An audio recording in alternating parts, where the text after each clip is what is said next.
welcome to my channel. I am Zodiac Bandit, and today we're going to be recapping episode 77 of Campaign 3 of Critical Role. This one was very interesting to me, so let's get into it. We start in Whitestone. Lana has just woken Imogen up. They're going to go on their little trip that they mentioned last time. They go to wake up Fern, but she's already awake and ready to go by the time they get to her room. They aren't sure what time it is. It's cold and dark here in the castle. Lana thinks walking around will give her some answers to questions she's been having for a very long time. Imogen asks if they're going to go to good places from her past or bad places from her past. Lana says there aren't many good places, but she's healed a lot and the bad places won't suck as bad anymore. She thinks about where to go. There was a scary yet safe place here in the castle. Lana isn't sure where, but she remembers getting to it meant going through a dusty room with a bunch of furniture in it. Imogen asks if Lana wants to go into her memories, and she uses Detect Thoughts to do so. Imogen sees the chamber that Lana spoke of, and she sees a staircase that leads into the room.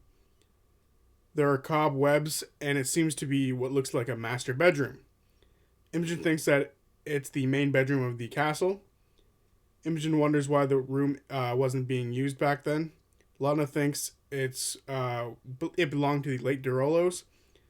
Fern thinks someone died there, and out of respect, they're keeping it closed. They want to sneak up there and check it out. Fern casts Pass Without a Trace. Lana wants to start in the dining hall and go from there. Seems like a safe spot to go to. They start heading there, and they need stealth checks. Lana with 34, Fern with 18, and Imogen with 8. They move past the pale guards without much issue, and they eventually reach the dining hall. The doors are closed to it. They haven't moved about the castle all that much. Only Lana knows too much about the area. She makes a wisdom check to recall the area, and she gets a 13. Lana recalls moving about the castle in shadows and moving between the halls to get tools and such. She remembers when she would move around, she would start by going downstairs. So now they're going to look for stairs going up. There's many staircases in the castle, and many of them are being watched. She thinks they need to go left. Just something is calling her to the left side. Imogen wants to look for servant stairs, as it'll be a little bit less guarded. They go into the dining hall to try to find some. They go into the kitchen from there, and no one is currently inside the kitchen. There's 2 doors in the kitchen, one on the other side of the room and one on the right side. They look through the farther one first. It opens up into a hall and then turns left. They go down that hall and it opens to a door. They open it and there's another hallway with doors alternating on either side. They go back into the kitchen to open the other door. They open it and a bunch of pots fall out of it, making a bunch of noise. Imogen catches it, or catches some of them with telekinesis, but some of them still make a bunch of noise. They put a handful of things back, but they take a walk. They try to hide again. They go into the other hallway, and as they do, they see the far door open once more. Lana and Fern go back into the kitchen to hide. Imogen stays in the hall. Imogen sees an older lady, and she asks what Imogen is doing. Imogen says that she's looking for a late night snack, and the woman tells her where to find some in the kitchen, and she also tells her where there are stairs that go upstairs. Imogen tells Fern and Lana which way to go after that. Imogen will walk normally, as she has an excuse now to be walking around, and Fern and Lana will be stealthy as they go. They find their way to the stairs and they go up. They see that there are now 3 different hallways from the top of these stairs. Wisdom check from Lana again, natural 20. She knows this hall, and she just starts following her memory of this place until she reaches a massive set of double doors. Lana says this is where she was captured and tortured. She still doesn't really understand what happened to her. She goes to open the door, but it's locked. She tries to pick it, and with guidance from Fern, she rolls a total of 5. So she spends about 5 minutes trying to open it, but eventually gives up. Imogen tries to look through the keyhole, but sees mostly darkness. Imogen casts Dancing Light through the keyhole. The room seems untouched from Lana's memory. Imogen, through the keyhole, summons a Ryloran. She summoned what's known as a Hex Mind. It stands there with robes on it and jewelry upon its head. It asks what she needs, and she simply asks for it to unlock the door. It does so, a little confused. It then asks if she needs anything else. She asks if the Ryloran has seen Ludinus. Nope. Did it see Ira? Nope. Did it see someone who looked like her? It did see someone who looked like her briefly in a storm. It could be Liliana, but it could also have been Imogen in her walking dreams or whatever. So with that, they open the door, and they see a dust-covered master bedroom of the Durolo family. There's a portrait of the Durolo family, and Imogen sees why Percy is a mild prick. His family is all gone. As Laudna walks in, more memories come to her. She walks over to where the edge of the bed meets the bookshelf. She recalls pulling a book, and she looks for one that's a little taller than the rest. Perception check of 25. She finds a book with no title on it and has a little notch on the top of it. She touches it and pulls the notch, and the right stone wall opens up, revealing another wall made of bricks. Lana touches this new brick wall, and it is real. It looks like it's been done recently. It's a newer wall, different stone. There's writing on the wall, "Clever as you are, there's nothing for you here. Go find your mother and apologize." They laugh, and they all know that it's for Gwyn. Lana asks if anyone can help with this new brick wall that's in the way. Imogen thinks that she can use her telekinesis to move the wall away piece by piece, but Fern has stone shape, so they don't really need to do that. Fern opens the brick, and they see a lightless staircase that goes down about 40 feet. They head down, and they find a door. Laudna opens it up into a chamber without any light. She asks Imogen to light the place up. Imogen asks the Ryloran for its name. It's Shivana. She asks Shivana to go down with them. Imogen then asks if it's wise to bring down the Ryloran just in case Ludinus is able to interrogate them later. Laudna isn't really worried about it. They could be useful after all.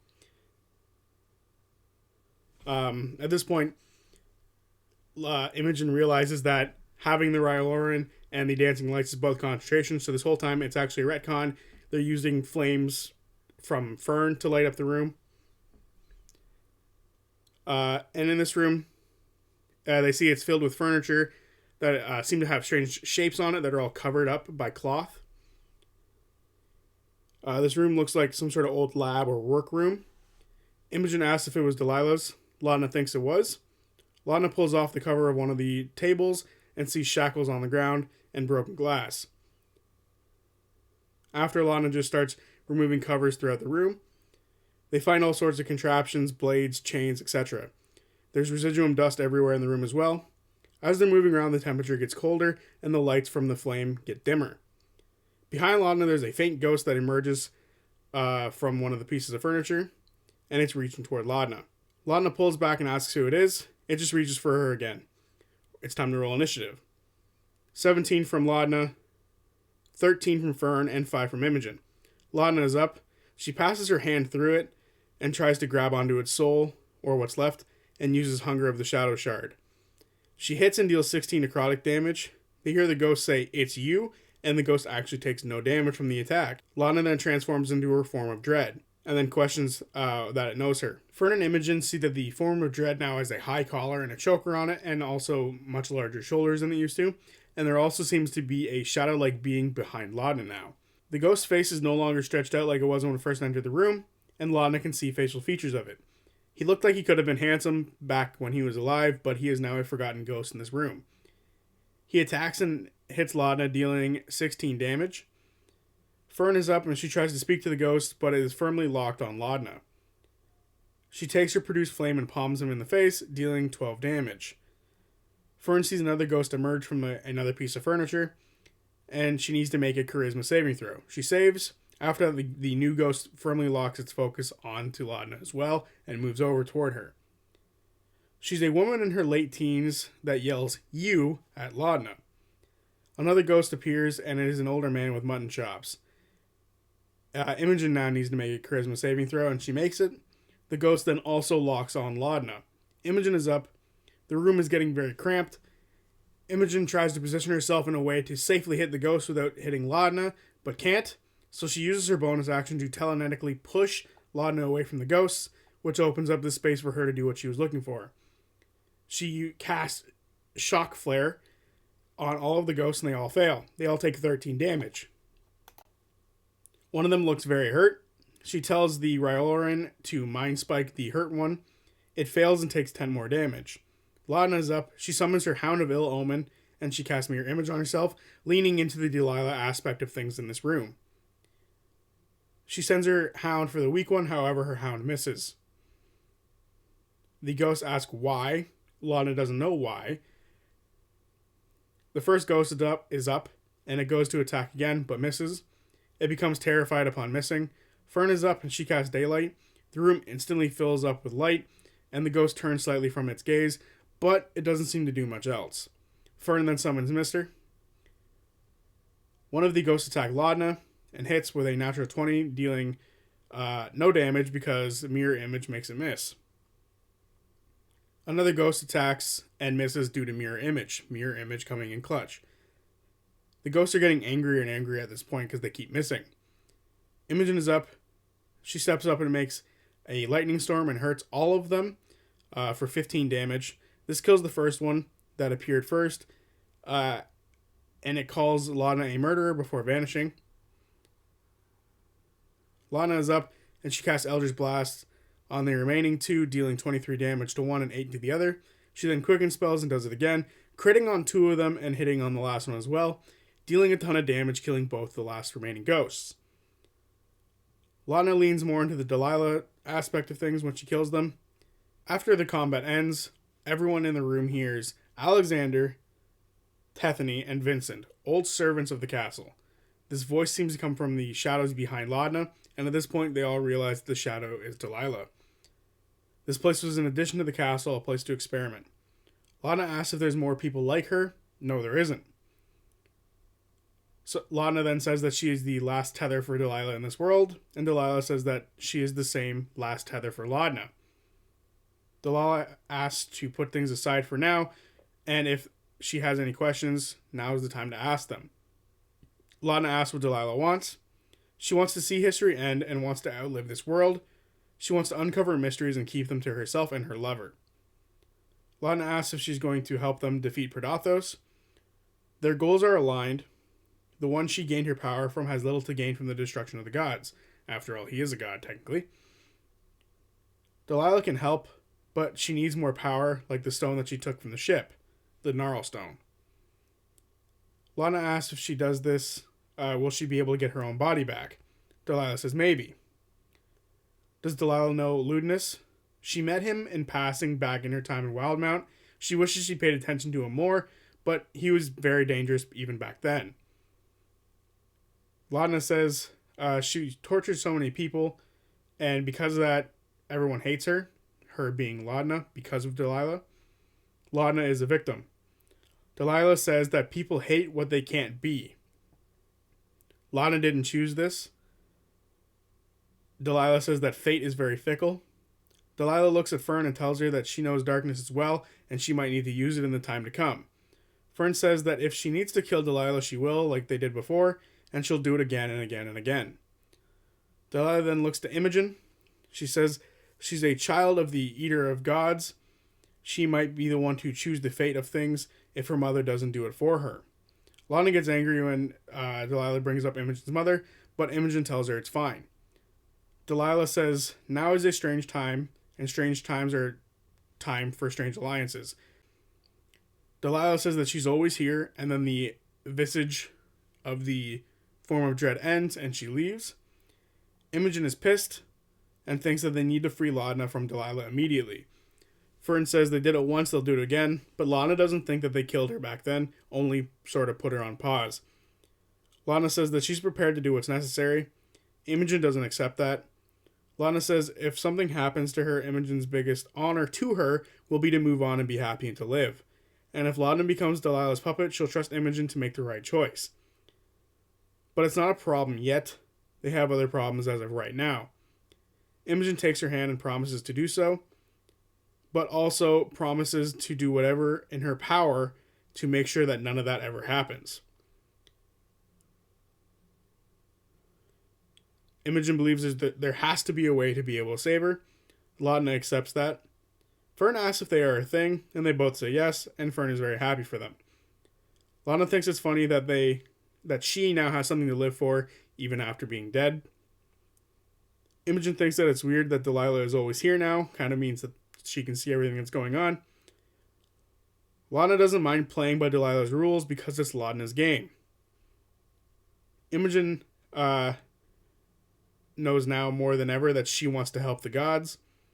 Lana finds it funny that this group is keeping the gods alive. They start to head back to bed, but as they're about to leave, Lana turns her back around and starts flipping over tables and breaks a bunch of beakers. She looks around the room for a journal, but anything that seems to be useful was already taken out of this room by the Derolos. There's another door at the other side of the room. They open it and it's blocked by more bricks. And there's another door that leads into another room in here.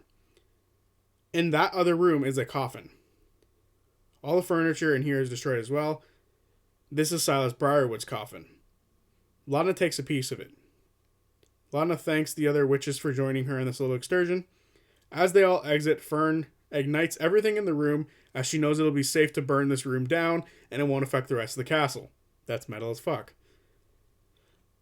Lana hears the voice as they leave. We will work together. I need you to flourish, so I might as well. Bound as we are, I do care for you. Lana says let's do terrible and beautiful things together. They return to their rooms and the party all rest up. Chetney survives the night. I'm going to start keeping track of these Chetney survival rolls at night because apparently if he rolls the 100, Travis is going to follow up with him dying. So I have to start keeping track of that now. So that's happening. Chetney survives the night. Orm in his and Fern's room is doing handstand push-ups when Fern wakes up.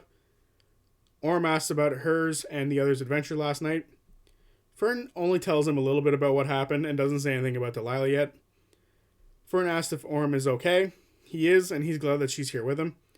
He's happy with how things have gone and how they've changed, especially Fern. Watching her change gives him hope. He had something for her. Well, he stole it. He says that he knows that she liked Xandis' spyglass, but after she stole it, he stole it from her and gave it back. He then hands her the spyglass he stole from the ghost ship.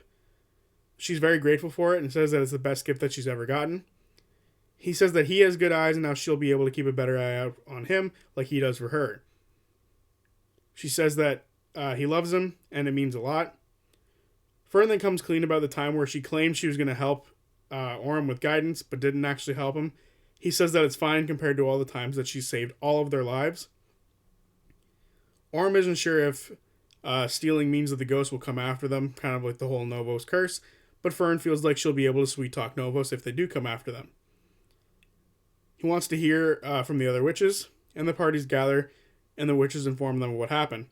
Chetney thinks that it was all a shared dream, and tells them that he also had a dream where he and Lady Derola had an affair. Orm says that she is way out of his league, so that will never happen. Orm then asks about the bricks that they moved out of the way and if they fixed them. The witches admit that they didn't fix it. They also burnt down the room, but they did close it off with the bookshelf and the other wall. So hopefully it'll take a few months for them to find it again. Lana says there's a bunch of kids running around. They can all take the blame, mainly Gwendolyn. FCG asks if today is the day that they're heading off to the moon. The rest tell FCG that they need to talk to the war room people again about the plan to actually get them to the Malleus Key. Ashton says this will be the last time of peace they might have for a while, so they should take the chance to be normal. Imogen doesn't really know what normal means. Orm thinks that they should go sledding. At this point, Chetney comes back into the room after he left briefly, and he has a newly made sled. Orm agrees this is the last time before things get really bad, so they should enjoy themselves. Chetney agrees as well. It's good to have fun before fighting. At this point, FCG asks what Chetney is fighting for. He says he's never made a difference before in his life that's quite like this, and now that he's met a bunch of powerful people, his commissions will be going through the roof. He also says that this is his chance to be remembered once he's gone, a chance for immortality in his words. FCG likes this. It's a noble idea to want to be remembered for doing something good. Chetney says he's been selfish for a long time, but this is for him and others technically, so it's a step up. FCG asks if he thinks it'll be worth it if they fail or he dies. Chetney says no, he'll hate them all if they all fail. Chetney says if they all die and he's stuck up there, what's he going to do? There's no wood up there. Imogen informs him that there actually is some flora up there, so there probably is some trees. Orm says there's only two responses: accept what's going on or shove your head in the sand and sort of ignore everything. FCG asks why Orm is doing it. Orm says it all started with Will and Derek, but now it's much more.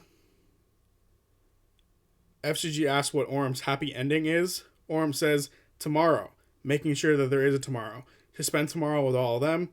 Does he wish Will and Derek were back? Yes, but he knows that if they were here, they would fight for not just their city, but all cities. FCG thanks Orm for wanting to spend time with them. Ashton is shocked and happy that FCG said thanks to a compliment. FCG says that they are finally feeling like part of the team and part of the family. Lana and Imogen give FCG the walk that they stole from the night before. FCG thanks them for that, but is a little confused by what it's for. Orm says they can use it as a sled, and they all like this idea. They head outside to sled in the snow that's been falling. It seems to be wintertime in Whitestone. There's enough snow on the ground to sled on safely. Well, there's enough snow to actually sled. It's not super safe. There isn't really a safe path down the hill. The first to sled down is Orm and Chetney on the wooden sled, and Ashton is going to be sitting in the walk, and FCG will be in front of the walk, much like when they did the whole Death Valley race, and how FCG became the wheel. They either make athletics checks or acrobatics check. Imogen makes a small jump for them at the bottom of the hill. Ashton with a 16 athletics check and an Orm with a 27 on their roll. Ashton isn't sure, so FCG rolls at disadvantage to help, and they get a 5. Orm and Chetney go down the hill with no problem, hitting the jump flying through the air, and they end up going over the wall into the Whitestone city proper. Scaring a few people as they go by, Orm and Chetney eventually catch themselves before slamming into a cart. They look back and see two sets of legs sticking out of the snow as Ashton and FCG crashed. They continue to sled throughout the morning, inspiring kids to do the same. Most of the group eventually return to the castle, and they are told Alora will be back around midday. They are also told that there's going to be a war room gathering when Cassandra DeRollo returns. Imogen stays back in town. She looks for a temple to the Dawnfather. She goes to the same cemetery that the boys did last session, but instead of going to the Raven Queen temple, she goes to the Dawnfather temple here. She opens the doors and goes in. It's very humble. It can fit about 100 people if it's packed full, which I don't really go to church, so I don't know if that's big or not. I'm going to assume it's not. She sees two robed figures. They both look at her as she enters. One goes over to her. She's wearing bright white robes with silver and red on it. She asks what brings her here. Imogen asks how to talk to a god. The woman says, well, you pray to them. Imogen then questions if he'll actually listen. She says he always does. Imogen questions this, how she knows that the god is always listening. The woman asks if she's ever prayed before. Imogen says no, and the woman tells her that it's a matter of trust. She must pray, and in time she may hear back in some way, and if she sticks around long enough, the real miracles will come. Imogen needs the real ones. The woman says then she's on the right path. Imogen then goes to pray by herself, and she offers a Whitestone is for Lovers t-shirt and begins to pray. She says they're going to try to fix things and hope that they have the power to help her. Imogen says she'll try real hard to help the gods, as she doesn't really have anything important to her. She then leaves and sees the statue of a man in raven feathers and sees that there's a raven on top of it that eventually flies off. She then ends up walking back to the castle. Meanwhile, Orm goes to Gilmore's Glorious Goods expansion here in Whitestone. He sees a half-elf man named Jerry, who is running the place for Gilmore. Jerry says the place has been picked clean. Orm is okay with that. He sees the store is actually very bare and knows that in times of war, conscription can hit these places kind of hard, as people take items and magical potions as they need. Orm asks for any healing potions. Jerry says the Lord and Lady might actually have more of that stuff right now than he does, but Jerry hands out 3 different sized healing potions for 150 gold for all of them. Orm buys it and says that he's actually met Gilmore once and hopes he's okay. Jerry says that Gilmore is good, but he's very busy at the main store. Orm looks for anything cool here. He rolls a natural 20 on perception check and gets the feeling that there is something that has fallen behind a cabinet when everything was getting moved. There's a glass vial behind it, and Orm grabs it and asks what it is. It's a potion of heroism. Jerry marked it as lost and says that he'll give it to Orm for 200 gold if he doesn't say anything about it. Orm says he only has 199 gold and Jerry takes it. The rest of the table note that Jerry is likely just going to pocket this. And with that, Orm goes to the Slayer's Cake. Jerry tells him that it's very close by, and then Orm goes there and gets 50 pastries for the war room meeting. It'll take some time for them all to be done, but tells them to bring it up to the castle once it's all done. Meanwhile, Fern and Ashton go for a small little walk, and they go to see the Heart of Whitestone, also known as the clock tower that Percy built. They've seen it before, but never have stopped to look at it. It's an amazing piece of artwork, a piece of combination between metal and wood. Fern thinks it's really cool. Ashton asks if Fern would have ever been so passionate about something to make something as crazy as this. Fern says yes. Ashton says that he wouldn't have until very recently. Ashton says if anything goes wrong, Nana Mori will miss Fern. Fern misses her currently. Ashton says if he goes, no one will really care. Fern disagrees. Ashton isn't totally sure about that. Fern asks how Ashton feels about the shard. Ashton says he thinks Fern is crazy on a level that he's crazy on as well. Fern says that Ashton's always wanted a sister, right? Ashton has always wanted a family, and says that Fern is hot in many ways. They trust Fern to make the right decisions when the time comes. Fern says if she has a say, she doesn't really want the shard and feels like Ashton should have it. He says if it goes bad, someone will miss him. Fern says that she will miss him. Ashton doesn't think that the others will let him do what he wants to do with the shard. Ashton asks Fern to try to save him if anything goes wrong. She will do her best. Ashton says that he wants her by his side when they do this thing and apologizes for putting it all on her, but Fern is okay with it. Ashton says if something does go wrong, she should take all of his shit so no one else can get it. She will, and she thinks that he's hot too, and then runs off. Ashton watches the clock tower for a second and then heads back to the castle. At the castle, Cassandra DeRolla has returned and greets the party. Cassandra asks who brought the baked goods. FCG is offended that someone else would buy baked goods and then throws theirs out. Cassandra says that she can gather everyone if the party is ready. The party are ready. They go up to the war room, and on the table they see the treats that Orm has bought. At this point, everyone else joins the war room party as well, mainly Percy, Allura, and Cassandra. They close the door, and Percy lays out some papers. Percy says that he's come up with a way to distract and help the party reach the objective, which is the Red Bridge. He says there's mechanical defenders all over the place that they can scramble to cause a ruckus. He opens up a chest and pulls out a few devices that look like the inside workings of a clock. He takes out a piece of paper and explains how to use these clockwork devices. They can mess up or even destroy mechanical devices and can scramble arcane devices. He asks if any of them are mechanically inclined. FCG says they kinda are. Lana questions FCG using something like this, but there is a timer, luckily. Percy says the blue lever will start a 1-minute timer and the silver lever will immediately set the device off. Percy says he thinks illusion-based distraction will be the best thing for helping them sneak in. This means Allura will be the one leading that, meaning she will actually be there with the party. She says the Nexus Point will empower her magic to a great degree. Now, some illusions can be seen through, so they'll make a bunch of meat carts that they will wrap the illusion around and making it look like the creature is actually being cut down if they start attacking it. Lana asks about Allura getting things to help them for the party not being scryed upon. She hands them 2 scrolls that'll give them 8-hour protection each from being looked in on. She also hands them a scroll of greater restoration to turn Rin back from stone if they come across her stone body. She also gives them a scroll of Dimension Door. FCG says that this is a lot, and Allura says that she wishes she could spare more, but with the war effort currently going on to attack the Malleus Key and things being lost in the first attack, she really can't. She then hands them more healing potions, a potion of speed, and 2 potions of gaseous form. At this point, the Pale Guard comes in with a baking sheet covered in gems for FCG so that they can use Hero's Feast. Orm asks where they're going to be touching down and how they're going to be getting there. Allura will be their ride, and they're going to touch down outside of the dig site.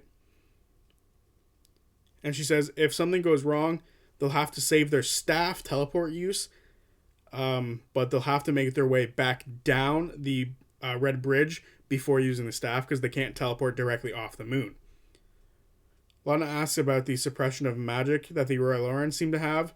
Allura says that it's mainly healing magic that is affected by it.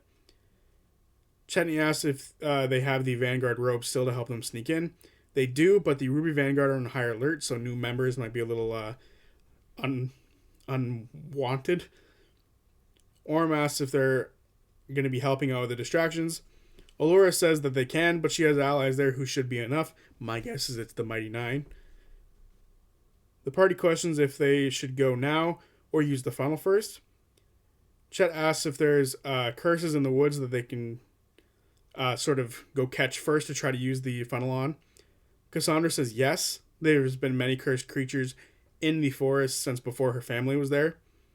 But most of the party think that going after them would be a waste of time and they should just try the shard now. Imogen says that they should use the funnel with the powerful mage around, so that way, if something goes wrong, they can protect things. Both Percy and Allura want to be there when they use the funnel, especially if it's in Percy's shop. Ashton says that he wants a bit of privacy when they do it. They think about where to use the funnel. Allura asks Percy where he thinks it'll be best for, and he says he'd rather not use his workshop and looks to Cassandra. Cassandra says if they need a place of importance, Percy immediately knows what that means, and Percy tells the party to follow him, as he leads them below the castle. He leads them to an open chamber where they can see the sun tree's roots above. There's a green structure that looks like a pyramid, the ziggurat. Percy says it's a part of Whitestone history, please don't get it dirty. They climb to the top, and they eventually come to a platform where sits a memorial plaque. A structure used to be up here. Ashton just wants it to be him and Fern up here. Chenny gives Ashton the harness, and they take out the shard. Everyone starts to head back down the stairs again. Allura creates a bubble of protection around the ziggurat to protect the rest of Whitestone. Ashton says if things go wrong, scream bloody hell. They put the harness on Ashton. Fern is getting nervous. What if he explodes? Ashton says it'll be a story to tell then. Ashton says he knows that she's worried, but this is what he needs. He needs to save everyone. Fern says, what if this isn't how we do that? But Fern eventually reluctantly agrees. Before they start, Ashton hugs Fern and kisses her. Now Fern isn't totally sure if she wants to be a part of this, and the shard is burning her hands. Fern holds the shard up to the funnel of the harness, and the runes start to glow and pulse. The shard lifts into the air, and Fern is able to let go. She watches the flame flicker inside, and it begins to rotate. Fern says, you better not die. Ashton feels an extreme warmth inside of them. It goes from warm to hot and hot to burning. The gold lines holding Ashton together start to glow orange. Con save from Ashton 23. The heat within feels like something is trying to awaken another, and another heartbeat is felt inside. It flexes. He feels an extreme heat in his shoulder. Fern watches as Ashton's shoulder cracks and falls off. Ashton says, fuck pain. Fern wants to help. But he says, don't you dare help. His ear then falls off. The gold is now white hot. Inside Ashton it hurts, and he takes 15 fire damage. The crystal loses color, and it breaks into a bunch of pieces and shatters. Ashton's chest is glowing like a furnace, and other parts begin to break off of him. Imogen tries to talk to Ashton in his head. All she hears back is from the earth to the earth over and over again. Imogen starts to run up the stairs. She is able to pass through the bubble that Allura made. 24 or more damage to Ashton, con save 11. Ashton closes his eyes and they open again, and it looks like burning coals. Fern hears a crack and looks at Ashton, and his arm falls off. Orm and FCG start heading up as well. Fern starts moving to take the harness off. Imogen sees this. Ashton is thinking about his future and the people he needs to protect. He's not going to lose anybody. Ashton takes 36 more damage. Ashton says, anything you got, I'll take it, and starts heading toward FCG. Imogen uses telekinesis to try to hold Ashen together. Ashen tries to drink a healing potion, but it evaporates as it leaves the bottle. He's way too hot for that shit. FCG gets to the top, and they go over and immediately throw a death ward on Ashen. Fern then casts Aura of Life, and in the process, they take 14 damage each. Ashen takes 21 more fire damage. The rest reach the top as well, and they all see that Ashen is cracking. Ashen takes 48 damage and drops to 1 hit point thanks to a death ward. Imogen casts watery sphere, but it's more like a steam sphere because it's not really doing anything, getting evaporated immediately. Con save from Ashen, 21. He's barely holding together. He's a man holding 2 bombs inside of himself, and they're both about to blow. FCG casts Cure Wounds at 6th level. Orem looks to see if Ashen is dying with a 19 perception check. He looks like he's about to die. I felt like that's pretty clear even without that.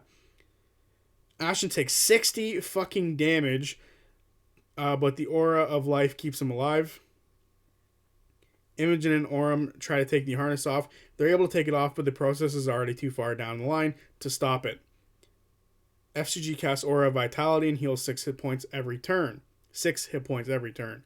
Con save 17. Ashen is holding, but takes another 34 damage, and he drops again, but FCG heals him back up. Another con save. The party watches as the gold is white hot. His eyes shoot beams into the sky, and Ashen is blown into pieces. But they all stop and then suddenly reform due to the ring on his hand, which was from Deanna. And the ring then shatters as well. He's alive. They all watched him just die and then come back. Laudna grabs Imogen and Chetney, and they begin to go down. It's too dangerous for them all to be up here. Fern and FCG stay up. There's 5 rounds more to go. Orem also starts heading back down a ziggurat as well. Con save from Fern as she's been taking damage, but she ends up dropping Aura of Life, but she recasts it. Con save from Ashen, 16. He's holding together. He takes 27 more damage and drops again. FCG and Fern heal him for a total of 38 more hit points. Con save from Fern. She keeps up Aura of Life. A con save from Ashen, 16. He takes 21 more damage and is still standing this turn. FCG tries to use Divine Intervention and asks for the Changebringer to show Ashen a sign that he asked for before. 31, so it doesn't work. You need to roll below your level for Divine Intervention to work. Con save from Ashen, 21. Ashen takes 32 damage and FCG heals for 9 damage. Con save from Ashen again, 27 damage. 27 on the save, 34 damage, Ashen goes down. FCG then heals for 10 more damage. Fern heals for 22 damage. He's at 22 damage. He's at 32 hit points from the healing. Fern and FCG both take damage as well. Last con save, he rolls a 24. The heat subsides. Ashen falls unconscious onto the place where his missing arm is, or was. He looks dead. He might be dead. Suddenly he erupts in steam. The ziggurat is filled with mist, and they all look over and see Ashen cooling, unmoving. Ashen wakes up. He sits up and looks to the side that his arm had fallen off, and sees a molten rock arm has replaced it. Where once was gold is now cracks of orange. Ashen thanks Fern and FCG for saving him. Fern walks up and kicks him in the chest and says that she'll never listen to him again. The rest of the party see him and realize how close they were to losing Ashen. Here in this place with much loss, something was saved. And here's where the session ends. And there you have it, episode 77 of Campaign 3 of Critical Role. I really enjoyed that. I really liked the whole giving the witches their own couple of minute or hours to sort of do their thing, because the last session the boys all had a vision quest together, which was, a lengthy period of time as well. So giving the witches a 2-hour block to do their thing before the break was kind of fun. And I very much enjoy learning more about Laudna's connection with Delilah. So that was really fun for me. And then learning of what the plan is going to be at the dig site is huge. I'm very excited for seeing what actually is going to happen. I am very curious who the allies are. Like I said, I believe them to be the Mighty Nine, which would be very cool and very sick. If you noticed, Keyleth wasn't there, so she's obviously gathering allies as well for whatever this distraction is going to be, which I think is going to be really cool, and maybe some members of Vox Machina might show up. If you're looking for illusions, Scanland would be really cool to see show up again. Caleb would also be very helpful with illusion stuff, so hopefully all those characters get to appear. And then obviously we had the whole, Ashen potentially blowing up thing, which was harrowing to say the least, to sit there and watch for what felt like an hour, but was probably more like 20 minutes of them making consecutive con saves, and that was intense. Everyone was pissed. The table, the players, a handful of them were very salty. Like, not necessarily like with the fact that it was going to be Ashen getting like some big power up. It was the fact that like none of them could really help. That some of them were getting frustrated. Laura was getting really frustrated with the whole situation, and it is what it is. I think a lot of people are going to be upset saying that it should have been Fern's power up, but Fern didn't want it. She said that in the episode, so Fern didn't want it. She didn't get it. Also, what I found funny about that was the ring that they used, or that Ashton had, was traded from Ashton. Was traded from Chetney to Ashton, and it was a gift from Deanna to Chetney, and it was the Ring of Temporal Salvation. Chetney got a pair of Boots of Speed from it. What else is funny about that is, in the most recent episode of Four-Sided Dive, everyone made fun of Travis for making that trade, which that episode came out earlier this week. So if that trade never happens, Ashton's dead. So they made fun of Travis for this, but it saved Ashton so badly. Like that he was dead. He blew up, and then the ring happened, which was sick. It was sick. This is one of those moments that I want to see animated so badly. I want to see just the animated expressions of him like beginning to glow and curl over in pain, and I feel like Taliesin would be able to have given an amazing performance of Ashton feeling all this pain, and it makes me just so hyped to eventually see down the line this animated, which I think would be really cool, and I would really, really, really like to see some fan animations from this as well. So hopefully that happens, because I am hyped, and obviously they're gonna have to redesign Ashton again, but that's fine. That's really cool. I'm going to see if my artist will redesign Ashton as well for the thumbnails, because, want to do that. But anyway, I really enjoyed this one. There's going to be some salty people about this one. I can tell. I was reading some of the Twitch chat afterwards, and there were people really pissed off that Ashton took this moment from Fern. Again, she said she didn't want it.